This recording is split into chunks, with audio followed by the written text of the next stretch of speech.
Good evening friend, दिवलक्स परिवार में आपका स्वागत है। कभी कभी नेट प्रॉब्लम हो जाता है, तो मैंने ये वादा भी किया था कि आपका अगर नेट प्रॉब्लम होगी तो आपकी वीडियो अपलोड हो जाएगी। इनके लिए हड़बड़ाना नहीं है, मैंने आपको नोटिफिकेशन पहले ही दे दिया। तो आज चलिए बिना समय गवाते हुए हम लोग क्वेश्चन की तरफ आगे बढ़ते हैं ना। तो क्वेश्चन कर रहा है कि किस केंद्रीय मंत्री ने बौद्धिक संपदा साक्षरता और जागरूकता के लिए कपिला कलाम प्रोग्राम को लॉन्च किया है। ठीक है, तो हमारे शिक्षा मंत्री कौन है? शिक्षा मंत्री कौन है? रमेश पोखरियाल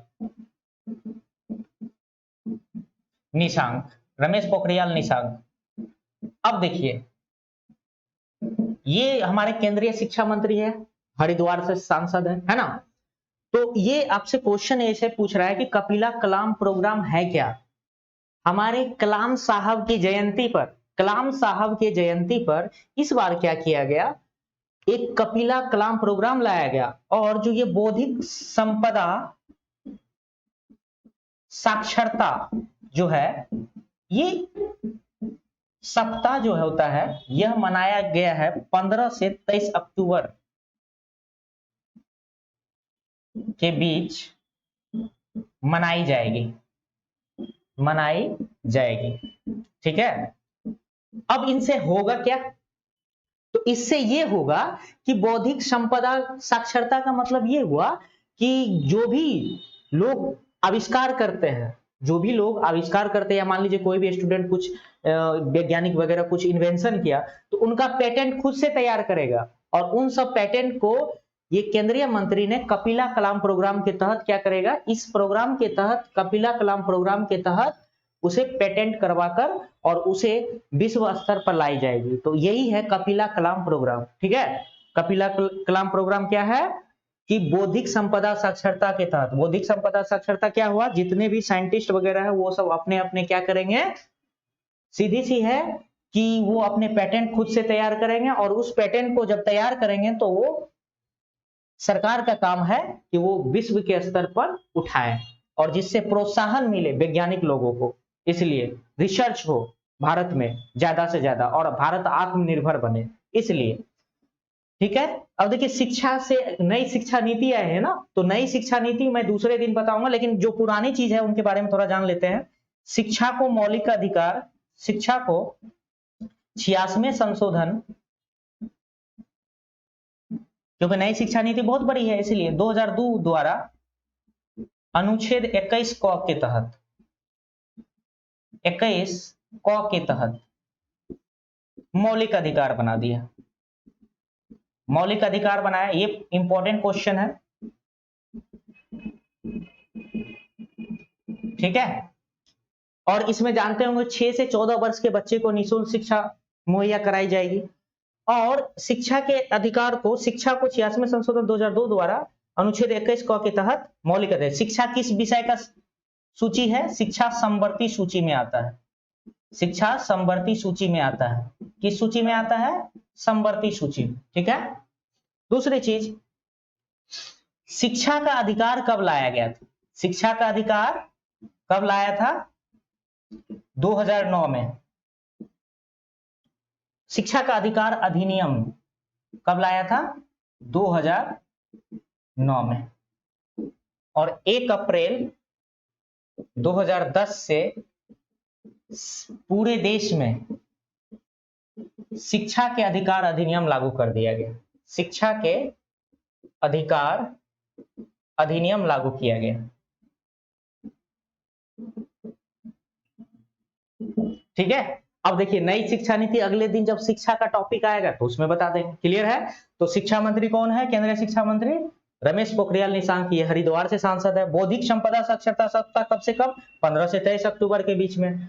और कपिला कलाम प्रोग्राम किसके? कलाम साहब के जयंती पर। शिक्षा को 86वें संशोधन 2002 द्वारा अनुच्छेद 21 क के तहत मौलिक अधिकार बनाया गया। शिक्षा किस विषय का सूची है? समवर्ती सूची। शिक्षा का अधिकार अधिनियम कब लाया गया था? 2009 में। 1 अप्रैल 2010 से पूरे देश में शिक्षा के अधिनियम को लागू किया गया। अब हम लोग नेक्स्ट क्वेश्चन की तरफ आगे बढ़ते हैं। इसका आंसर होगा रमेश पोखरियाल।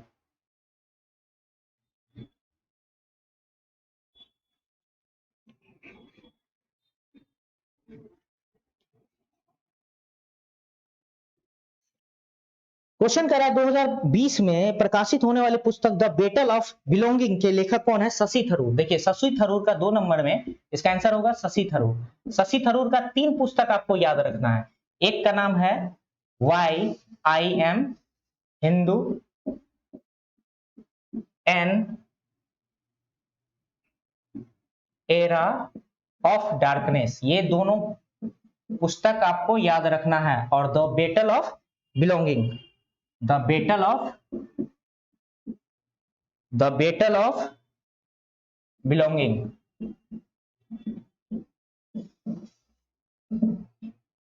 यह इनकी पुस्तक है।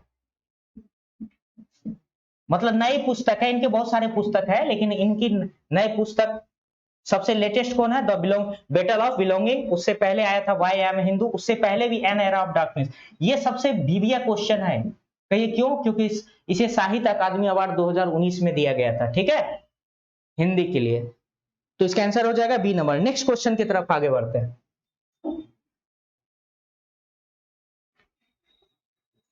नेक्स्ट क्वेश्चन क्या कह रहा है?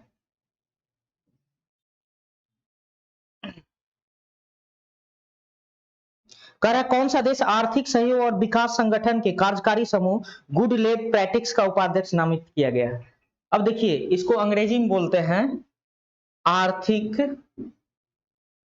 3 नंबर में क्या है? आर्थिक सहयोग व विकास संगठन, इसको शॉर्ट नेम बोलते हैं OECD, ठीक है, OECD। इसका स्थापना हुआ था 1961 में। कब हुआ था? 1961 में। मुख्यालय कहां है? Paris, France.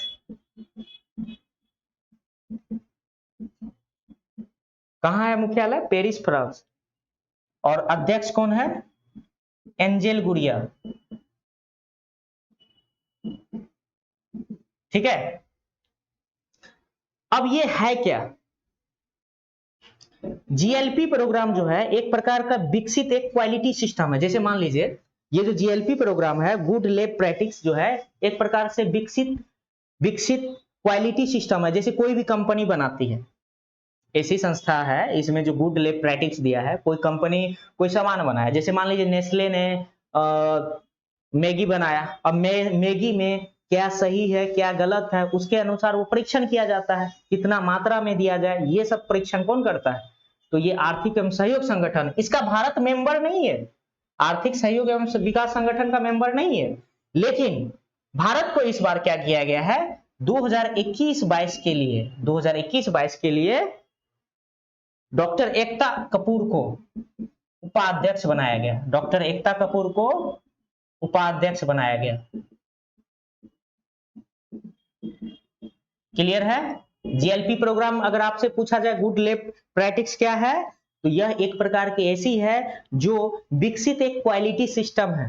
किसी भी पदार्थ में उसमें क्वालिटी कितना होना चाहिए इस प्रकार की जांच करती है ऐसी संस्था। लेकिन भारत इसका मेंबर नहीं है। भारत को इस बार 2021-22 के लिए डॉक्टर एकता कपूर को उपाध्यक्ष बनाया गया और भारत को जीएलपी प्रोग्राम के लिए उपाध्यक्ष चुना गया। और इसका स्थापना हुआ था 1961, मुख्यालय पेरिस, फ्रांस, अध्यक्ष एंजेल गुड़िया। नेक्स्ट क्वेश्चन की तरफ आगे बढ़ते। अक्टूबर 2020 में world wide photographer of the year पुरस्कार पहली भारतीय कौन बनी है? महिला, ऐश्वर्या श्रीधर। कौन बनी है? ऐश्वर्या श्रीधर।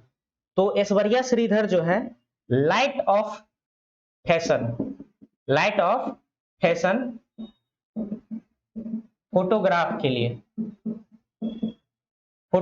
लिए ऐश्वर्या श्रीधर को मिला है। ऐश्वर्या श्रीधर को दिया गया। ये लंदन के द्वारा दिया गया world photographer of the year. किसे चुना गया? ऐश्वर्या श्रीधर को। किस फोटोग्राफ के लिए? लाइट ऑफ फैशन के लिए। क्लियर है यहां तक? अब हम लोग नेक्स्ट क्वेश्चन की तरफ आगे बढ़ते हैं।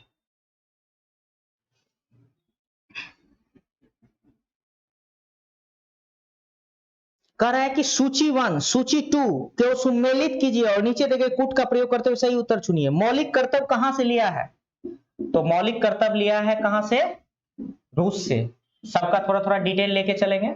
मौलिक कर्तव्य 42वें संशोधन 1976 को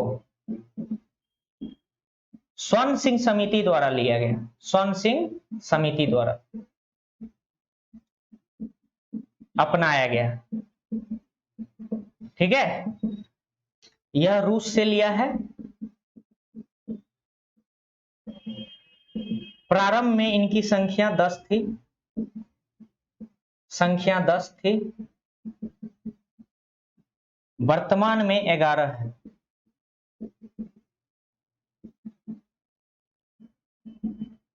और इन्हें 11वें इन्हें जोड़ा गया कब? 86वें संशोधन 2002 द्वारा।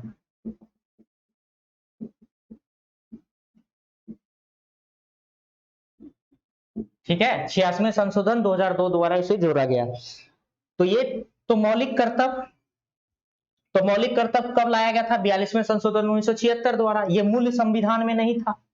मौलिक कर्तव्य मतलब हमारे देश के नागरिक का मूल कर्तव्य क्या है? जैसे इस मौलिक कर्तव्य के एक भाग में कहता है देश की राष्ट्रीय झंडा को सम्मान करना चाहिए, राष्ट्रीय गान को सम्मान करना चाहिए। उसी प्रकार से इसका 11वां भाग क्या कहता है कि भारत में जो 86वें संशोधन के तहत कहता है 6 से 14 वर्ष के बच्चे को निःशुल्क शिक्षा मुहैया कराना मौलिक कर्तव्य है। ठीक है, तो ये तो मौलिक कर्तव्य हुआ।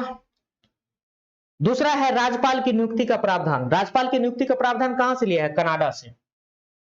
राज्यपाल की नियुक्ति का प्रावधान। अब राज्यपाल के बारे में जानते हैं कुछ चीज। इनके न्यूनतम आयु चाहिए इन्हें खड़ा होने के लिए 35 साल, 35 साल। इसकी नियुक्ति कौन करता है? राष्ट्रपति। हटाने का प्रावधान नहीं है, प्रावधान नहीं है संविधान में, मतलब इसको हटाने का प्रावधान संविधान में नहीं है। केंद्र सरकार के निर्देश पर राष्ट्रपति इसे हटा सकती है। ठीक है, इसका राज्यपाल का न्यूनतम आयु कितना होता है? 35 ईयर। राज्यपाल जो है ये अध्यादेश जारी करता है अनुच्छेद 213 के तहत, 213 अनुच्छेद के तहत। ठीक है, धीरे धीरे लेके चलेंगे। तो राज्यपाल की नियुक्ति किस देश से लिए हैं? कनाडा से। अब दूसरा चीज कह रहा है कि अनुच्छेद 1 राज्यों का संघ प्रावधान कहां से लिया है? ये लिया है ऑस्ट्रेलिया से। कहां से लिया है?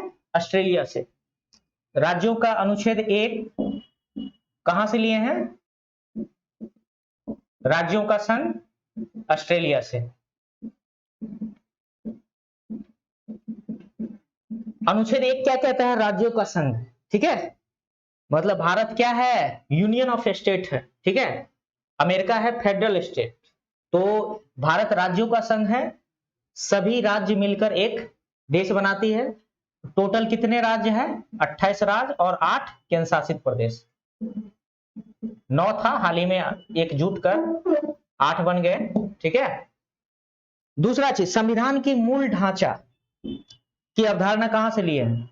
तो मूल ढांचा की अवधारणा ये तो हम काफी बार बताए हैं, केशवानंदन भारती बनाम केस भारती बनाम 1973 में। आपको पता होगा प्रस्तावना में मूल ढांचा का सिद्धांत दिया था और इसी ने क्या कहा था 1973 में कि प्रस्तावना संविधान का अंग है। जब संविधान का अंग है, संविधान संशोधन करने का अधिकार प्रस्तावना पर किसका हो जाएगा? संसद का।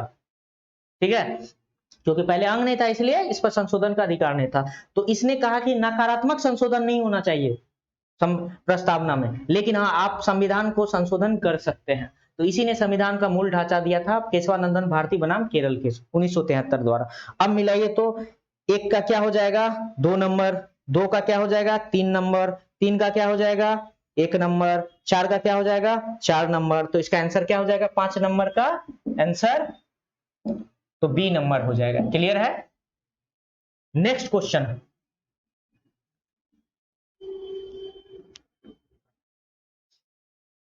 कर है सूची 1 तथा सूची 2 सुमेलित कीजिए। जैसे देखिए पहला कर रहा है उत्पादन फलन के सिद्धांत। अब ये उत्पादन फलन है क्या? उत्पादन फलन जैसे मान लीजिए कि ये मार्कर है ना, इस मार्कर को बनाने में जैसे पहला क्या होता है? इनपुट, इसको बोलते हैं आगत, एक होता है आउटपुट यानी निर्गत। जैसे देखिए इस मार्कर को बनाने में, जैसे ये एक मार्कर है, इनको बनाने में हमें क्या क्या लगेगी? श्रम लगेंगी, पूंजी लगेगी, रॉ मटेरियल लगेगी, लगेगा, ठीक है, श्रम पूंजी रॉ मटेरियल ये सब लगेगा।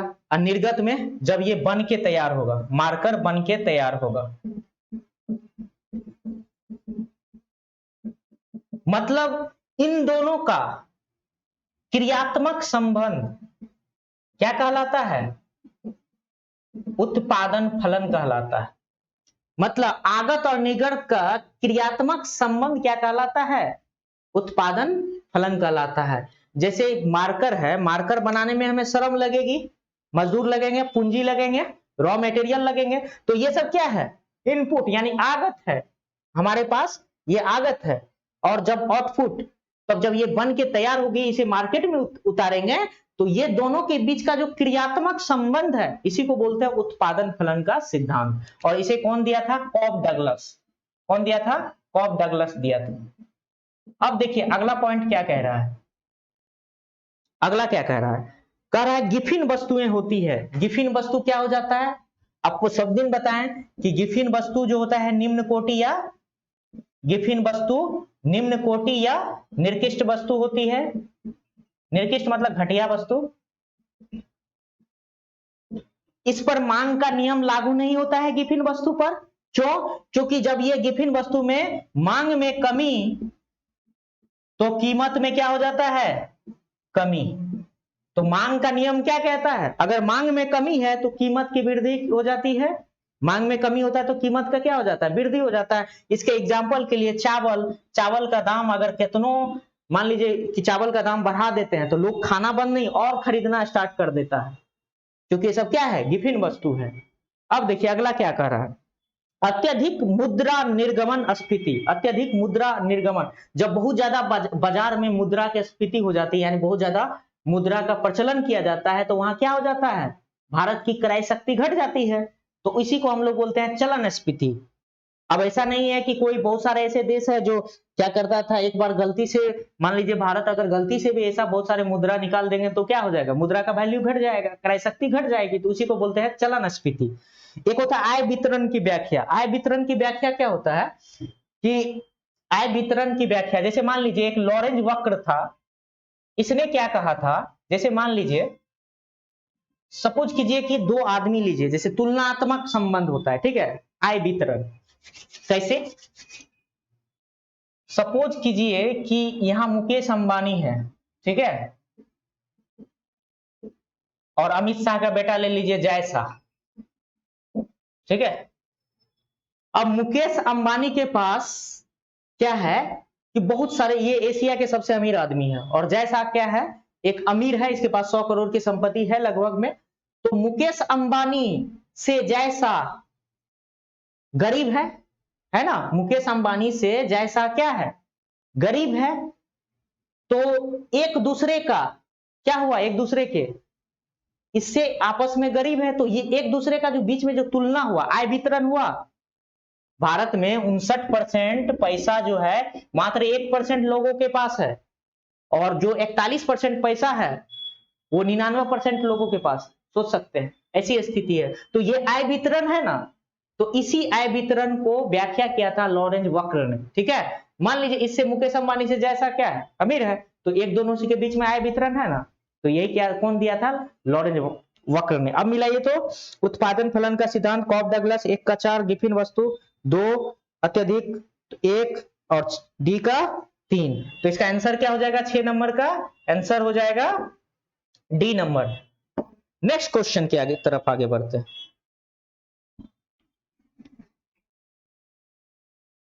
कह रहा है कि बेंजीन में सिग्मा और पाई आवंत की संख्या कितना है? अब देखिए इनको एक आपको याद रखना पड़ेगा कि सिग्मा और पाई आवंत कैसे होता है। अब देखिए, जहां कार्बन का एक बॉन्ड होता है वहां एक सिग्मा होता है, ठीक है। जहां कार्बन का 2 बॉन्ड होता है वहां एक सिग्मा 1 पाई होता है, और जहां कार्बन का 3 बॉन्ड होता है वहां एक सिग्मा 2 पाई होता है, ठीक है। ये आपको याद रखना पड़ेगा, 1 सिग्मा 2 पाई होता है, ठीक है। 1 सिग्मा और 2 पाई होता है।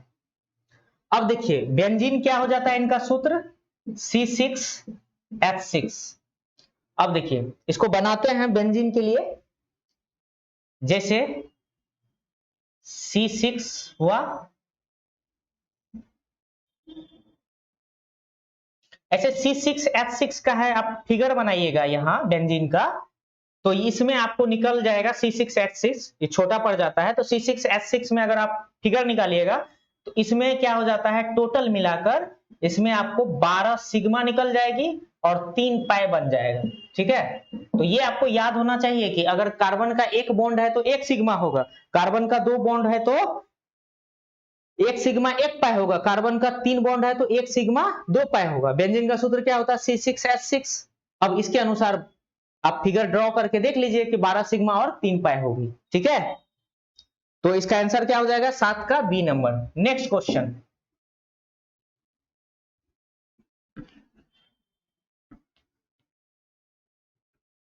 कह रहा है कि पौधे में हार्मोन के संचार के कारण वे प्रकाश की ओर झुक जाते हैं। तो ऑक्सिन, देखिए ऑक्सिन सबसे ऊपरी हिस्सा में होता है, सबसे ऊपरी हिस्सा में होता है हार्मोन होता है। पौधे का सबसे ऊपरी हिस्सा में कौन होता है, हार्मोन। इसका खोज किया था डार्विन। यानी फलों में बी लगन को रोकता है, यानी पत्ते को झड़ने से भी कौन रोकता है, ऑक्सिन करता है। और जो प्रकाश के, सूरज के जो प्रकाश होता है उसको भी ये नियंत्रित करने की क्षमता ऐसा हार्मोन में होता है। और जो हार्मोन क्या करता है, प्रकाश की ओर झुक भी जाता है, तो ये ऑक्सिन है। जैसे आप देखे होंगे यहाँ साइटोकाइनिन क्या है, साइटोकाइनिन ये पादप कोशिका में, पादप में कोशिका विभाजन करता है, या कह सकते हैं कि ये पौधों के ऐसा हार्मोन है जो अंगों को नियंत्रित करता है। ठीक है, एक होता है क्या है ऐसे, यहां एस्बिसिक अम्ल, एस्बिसिक अम्ल यह क्या करता है कि एस्बिसिक अम्ल क्या करता है कि यह पौधे के विकास को रोकता है। यानी जब पौधे क्या होता है कि अच्छे फल फूल जाते हैं तो उसमें एस्बिसिक अम्ल की अधिक मात्रा हो जाती है, तो पत्ते वगैरह झड़ने लगते हैं। यानी पौधे जब ग्रोथ करता है उनको रोकने का काम कौन करता है, एस्बिसिक अम्ल।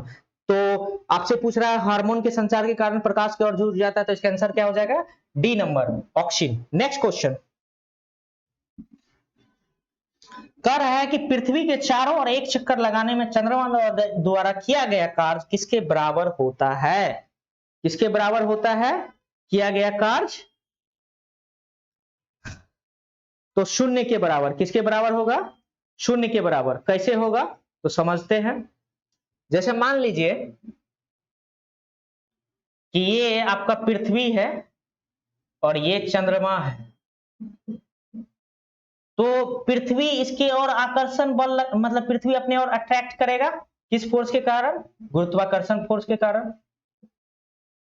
ठीक है, जब ये खींचेगा तो अगर इनका देखिए चंद्रमा का वेग, विस्थापन किधर होगा, जिधर वेग होगा तो वेग किधर होगा, यहां होगा, तो विस्थापन भी इधर होगा।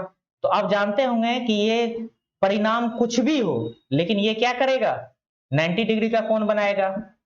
या ऐसे समझिए कि कोई सर्किल है, अब सर्किल है, यहाँ सेंटर है, ये रेडियस है, ये रेडियस है, तो आप यहां से स्पर्श रेखा खींचते हैं, तो अब जब स्पर्श रेखा खींचते हैं तो बीच का कोण कितना हो जाता है, 90 डिग्री का होता है। आप कहीं भी स्पर्श रेखा खींच लीजिए सर्किल पर, तो ये सेंटर से लेकर रेडियस है, तो ये स्पर्श रेखा आप खींचिएगा तो इसके बीच का कोण क्या हो जाएगा, 90 डिग्री। तो cos 90 डिग्री क्या हो जाता है, 0। या वर्क बराबर क्या होता है, एफ एस कॉस थीटा, वही आपसे चीज पूछ रहा है। तो क्या हो जाएगा यहाँ एंगल कितना, 90 डिग्री, तो cos 90 बराबर 0, तो इसका आंसर हो जाएगा 0। 9 का क्या आंसर हो जाएगा, 0, डी नंबर। नेक्स्ट क्वेश्चन, कह रहा है कि लोकसभा का कार्यकाल 6 वर्ष तक बढ़ाया है, वह कौन सी लोकसभा था। देखिए ये जो लोकसभा का कार्यकाल जो 6 वर्ष बढ़ाया था, तो 1971 से 75 के बीच में, 1971 से 76 के बीच में 5वीं लोकसभा थी। क्या हुआ था इसमें समझते हैं कि 1975 में क्या की थी, 1975 में आपातकाल लगा दी थी, राष्ट्रीय आपातकाल। और जानते होंगे कि राष्ट्रीय आपातकाल में एक वर्ष, राष्ट्रीय आपातकाल में एक वर्ष कार्यकाल लोकसभा का बढ़ा दी जाती है, लोकसभा की बढ़ा दी जाती है।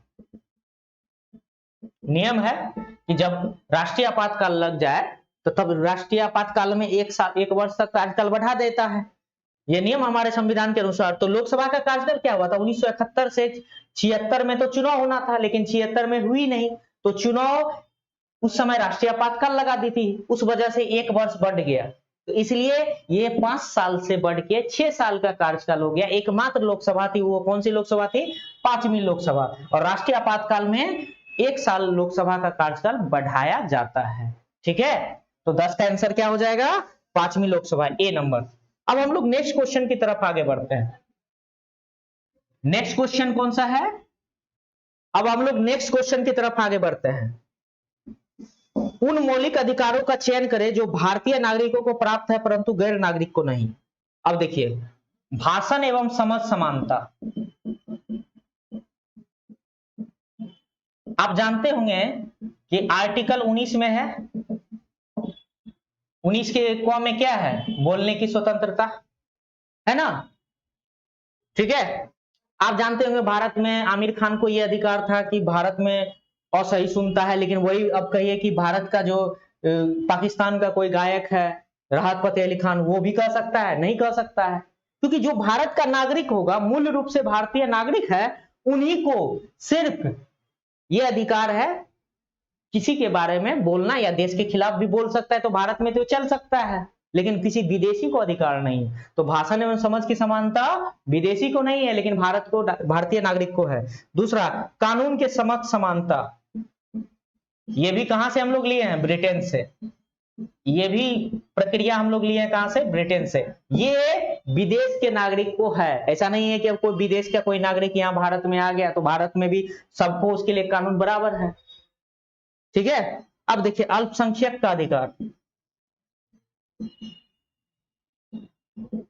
ये आर्टिकल 29 में है। किस आर्टिकल में है, अल्पसंख्यक का अधिकार, अल्पसंख्यक के हितों का अधिकार किसमें है, आर्टिकल 29 में।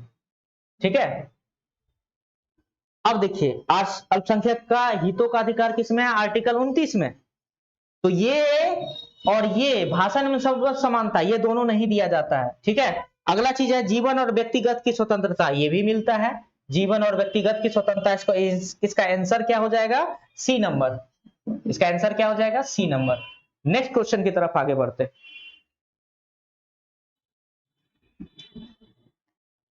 कह रहा है कि दूध वाले दूध में थोड़ा सा बेकिंग सोडा मिलाता है तो क्या होता है, दूध के अम्लीकरण को रोकता है। क्या करता है, दूध के अम्लीकरण को। 12 का आंसर क्या हो जाएगा, ए नंबर। नेक्स्ट क्वेश्चन, हुमायूं द्वारा प्रमुख युद्धों की तिथि के अनुसार सही क्रम में संकेत कीजिए, युद्ध स्थलों का क्रम कीजिए। जैसे इसका ट्रिक याद रखिएगा, देवरा चोर बासर, ये ट्रिक से, जैसे देवराय युद्ध हुआ था 1531 में, चौसा युद्ध हुआ था 1539 में, या कन्नौज या बिलग्राम युद्ध 1540 में, और सरहिंद युद्ध हुआ था 1555 में। ठीक है, तो ये आपको सबसे पहले कौन हुआ, देवराय युद्ध, उसके बाद चौसा युद्ध, उसके बाद बिलग्राम या कन्नौज युद्ध, उसके बाद सरहिंद युद्ध। क्लियर है, तो इसका आंसर क्या हो जाएगा 13 नंबर का, डी नंबर। देवराय, चौसा, कन्नौज और Sirhind, D number. Next question कह रहा है कि लंबी अवधि उपयोग के लिए बल्ब के अंदर एक ग्रे रंग का धब्बा बन जाता है, तो ये इसलिए होता है क्योंकि टंगस्टन फिलामेंट वाष्पित हो जाता है और एकत्रित हो जाता है। तो 14 का आंसर क्या हो जाएगा, ए नंबर, सही है। नेक्स्ट क्वेश्चन, फाइबर ऑप्टिक्स में सिग्नल स्रोत क्या है? प्रकाश तरंगे होता है। क्या होता है? प्रकाश तरंगे। 15 का नंबर ए नंबर आंसर होगा। नेक्स्ट क्वेश्चन कर है विलियम बेंटिंग ने किस सुधार को उपयोग लागू नहीं किया था? जैसे देखिए दास्ता का अंत को नहीं किया था, इसे कौन किया था? 1843 में लॉर्ड एलन बरो। कौन किया था? लॉर्ड एलन बरो। अब देखिए ठगी प्रथा किया था 1830 में कर्नल सलीमन की सहायता से। उसके बाद सती प्रथा हुआ था 1829 में, ये किसके सहायता से? ये हुआ था राजा राम मोहन राय के सहायता से। धर्म में परिवर्तन के कारण असमर्थताओं को दूर करना, यानी इसी ने क्या किया था? प्रथम विधि आयोग का स्थापना किया था और भारत में शिक्षा को, अंग्रेजी शिक्षा को इसी के शासनकाल में लाया गया था। ठीक है, लॉर्ड मैकाले के द्वारा। तो इसीलिए भारत में अंग्रेजी शिक्षा कौन लाया था? Lord Macaulay. लेकिन विलियम बेंटिक के टाइम में ही 1835 में लाया गया था। तो ये धर्म, उस भारतीय धर्म का आकलन करके क्या बुराई है क्या नहीं है उसके आधार पर इसने कहा था कि भारतीय धर्म के का कुप्रथा है वगैरह, बहुत सारे चीज आरोप लगाए थे। भारत में अंधविश्वासी है, ये है वो है। इस प्रकार से ये भी सही है। तो धर्म में परिवर्तन के कारण असमर्थताओं को दूर करना, सती प्रथा का अंत, ठगों का दमन। तो इसका आंसर क्या हो जाएगा? ए नंबर। आंसर क्या हो जाएगा? ए नंबर। Next question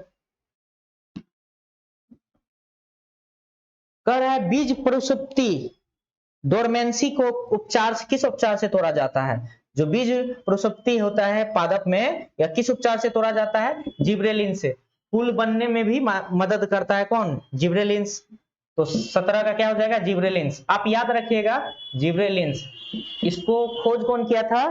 कुरुसोवा। इसका खोज कौन किया था? कुरुसोवा। और कुरुसोवा, और दूसरी चीज, यह नील हरित शैवाल से निकाली जाती है। कहां से निकाली जाती है? नील हरित शैवाल से निकाली जाती है।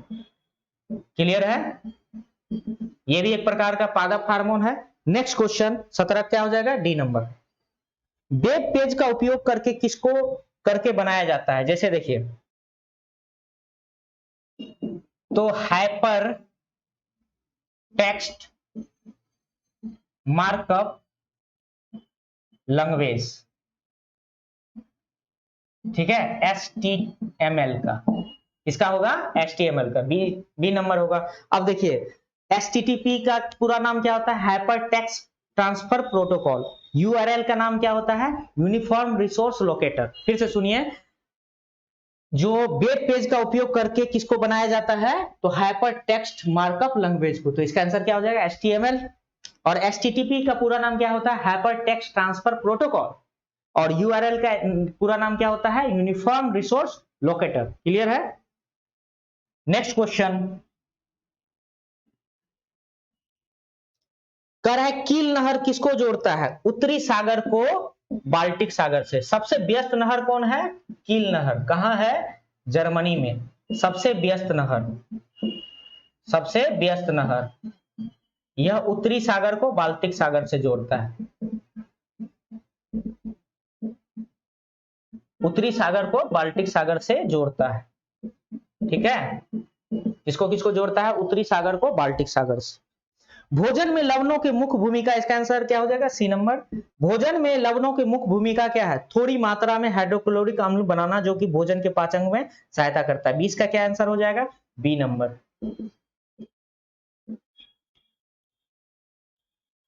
नेक्स्ट क्वेश्चन, एस्बेस्टस कारखानों में काम करने वाले मनुष्य वायु प्रदूषण के शिकार बनते हैं। उसके शिकार का सबसे अधिक प्रभाव होने वाला अंग क्या है?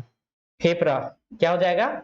ये आग में जो अग्निशामक व्यक्ति सब होता है, जो बचाने वाला होता है, आग जब लग जाती तो उसमें क्या करता है? किसका कपड़ा पहनाता है? एस्बेस्टस का। इसमें फेफड़े का शिकार हो जाता है। तो आंसर क्या हो जाएगा? C number. नेक्स्ट क्वेश्चन, ऐसी वस्तु जिसकी पहचान मृदु एक्सरे द्वारा हो सकती है। जब नकली सिक्का से असली सिक्का का पहचान होता है तब इसका प्रयोग किया जाता है। तो 22 नंबर का आंसर क्या हो जाएगा? D number. Next question,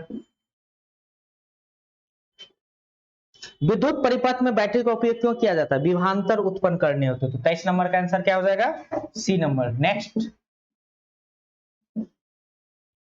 Alai दरवाजा किस विश्व विरासत स्थल में है? कुतुब मीनार का मुख्य प्रवेश द्वार ही अलाई दरवाजा है। कुतुब मीनार जो है भारत का सबसे ऊंचा मीनार है। इसको सर्वप्रथम बख्तियार काकी के स्मृति में कुतुबुद्दीन ऐबक ने रखा था, लेकिन इसको पूरा काम कौन किया था? इल्तुतमिश ने। कौन किया था पूरा काम? इल्तुतमिश ने। जब इल्तुतमिश ने इसको पूरा किया, उसके बाद क्या हुआ, इसको अंत ये जो 5 मंजिल तक बनी थी, ठीक है, तो वो फिर बिजली जो आकाशीय बिजली होता है इससे ढह गई थी। तो अंततः जो पूरा किया इसको कौन किया था? फिरोज शाह तुगलक द्वारा। फिर से सुनिए, कुतुब मीनार किसके याद में बनाया गया? बख्तियार काकी की याद में। और कुतुब मीनार का नींव कौन रखा था? कुतुबुद्दीन ऐबक। इसको कार्य कौन पूरा किया? इल्तुतमिश। अंततः कौन बनाया? तो इसको बनाया फिरोज शाह तुगलक ने। क्लियर है? दूसरी चीज, कुतुब मीनार का मुख्य प्रवेश द्वार कौन कौन कहलाता है? अलाई दरवाजा। और अलाई दरवाजा को कौन बनाया? तो अलादीन खिलजी। और कुतुब मीनार की ऊंचाई कितना है? 72.5 मीटर या 288 फीट। तो इसका आंसर क्या हो जाएगा? 24 का C number. Next question, computer chip का दूसरा नाम क्या है? माइक्रोचिप। क्या है? माइक्रोचिप। चलिए, गुड नाइट।